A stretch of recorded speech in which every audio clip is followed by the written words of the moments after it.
Complaint filed recently in Williamson County alleges that a school had allowed a student to participate in the class setting that felt least risky for them. However, in so doing, the filing claims that the school and LEA, the school district, fell afoul of the state's science-ignoring but yet still law strict binary definition of sex, itself a very recent invention.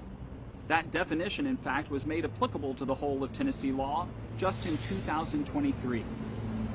The justification was that there had been a whoopsie 2 years earlier.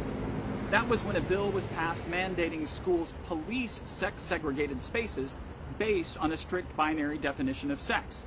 Of course, to do this, it had to create from whole cloth that science-ignoring definition. However, this 2021 bill situated its all-too-tidy binary in a way that meant it only applied to the small section of state law of which it was a part. 2 years later, and with anti-trans legislation having gained even more momentum as an easy/lazy way to capture culture war points, that definition was in turn argued as something absolutely necessary for the whole of the code.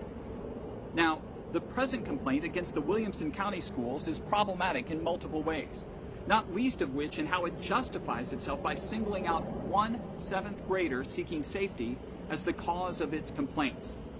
Beyond this, though, it also serves as a good example of how one piece of legislation can morph from bad and then to worse, and then on to create the very real-world hurts caused when they are acted upon in ways like this bullying suit. It also shows how some of the actors authoring this awful remain the same. Join me and Tennessee Equality Project as we offer information and insight to help you feel informed, equipped, and ready to take on the legislation that bullies our children and our communities.